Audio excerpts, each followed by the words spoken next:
Long ago, in a lush kingdom where towering mountains embraced ancient forests, and fields of roses bloomed year-round like a promise of eternal spring, there lived a prince named Elias. Elias was the most beautiful man in the kingdom, with golden hair shining beneath the sun, blue eyes as deep as still lakes, and a warm smile that made every maiden in the palace blush. He was born amid great joy to the king and queen, celebrated with a grand naming feast where fairies came to offer their blessings. But one dark fairy, forgotten and uninvited due to an old grudge, appeared in a cloud of black smoke and laid a curse. When the prince turns 18, he shall touch the thorn of a rose blade and fall into an eternal sleep, to be awakened only by a kiss of true love. But if no one loves him truly enough, he shall sleep forever, and the castle will be swallowed by a forest of thorns. The good fairies tried to soften the curse. The spell will last 100 years, they said, and a kiss of true love may break it.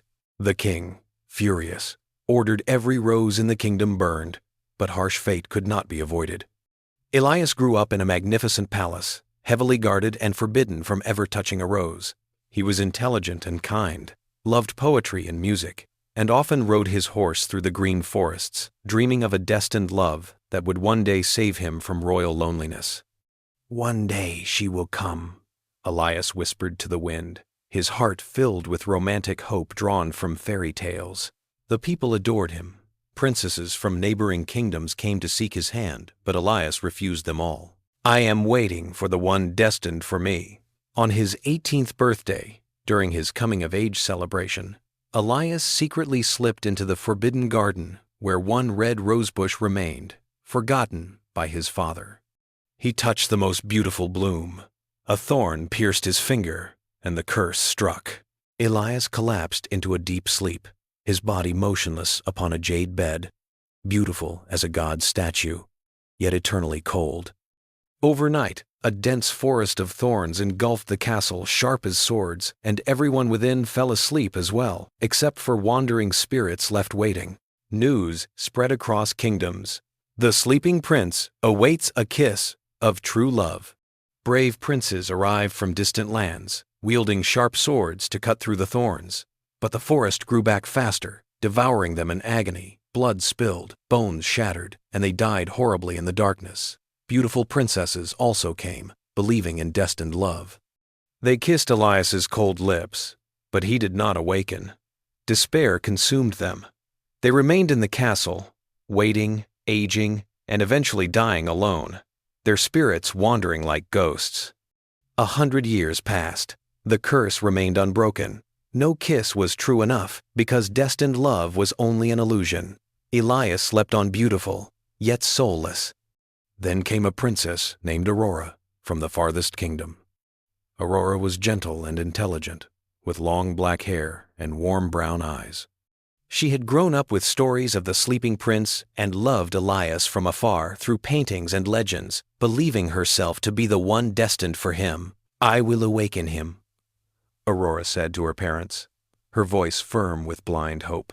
She abandoned her throne, rejected all suitors, and set out alone with her ancestral sword. Her journey was brutal. She crossed towering mountains, raging rivers, and the forest of thorns. The thorns tore into her flesh. Blood flowed, but Aurora did not stop. "Love will prevail," she repeated. For 3 days and 3 nights she hacked through the thorns, her hands bleeding, her body exhausted, until she finally slipped into the sleeping castle. Aurora found Elias upon his jade bed, beautiful as a myth, his lips still rosy after 100 years. Her heart trembled. "He is here, my destined one." She kissed him, the most desperate kiss of true love she could give. Tears fell, hope surged, but Elias did not awaken. Aurora collapsed, sobbing. "Why? I love you." She remained in the castle, caring for Elias's motionless body, cleaning him, singing love songs, telling him stories of her journey. "He will wake," she whispered every day, blind hope clouding her reason. Outside the thorn forest, people whispered, "Princess Aurora waits for the sleeping prince." Years passed mercilessly. Aurora aged in isolation, her hair turned white, her skin wrinkled, Her eyes dimmed from endless tears.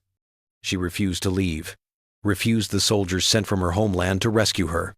I am waiting for him. This is destiny. Blind hope became a curse Aurora placed upon herself. She lived in absolute solitude. No children, no companions, only the unmoving Elias and the ghostly presence of sleeping servants.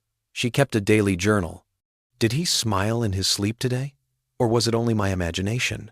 Her health deteriorated from lack of sunlight and nourishment. She survived on fruit brought by the thorn forest itself. The 100-year curse ended, yet Elias still slept because no true love had ever been strong enough. Destined love was only an illusion. At last, Aurora, now frail and elderly, lay beside his bed and whispered one final time, "My love, I waited my whole life, but you never woke." She died in Elias's cold arms, a bitter smile on her lips, her fragile body resting beside his eternal stillness. The castle remained asleep, the thorn forest grew thicker, and the legend of Aurora, the princess who waited in vain, became a warning.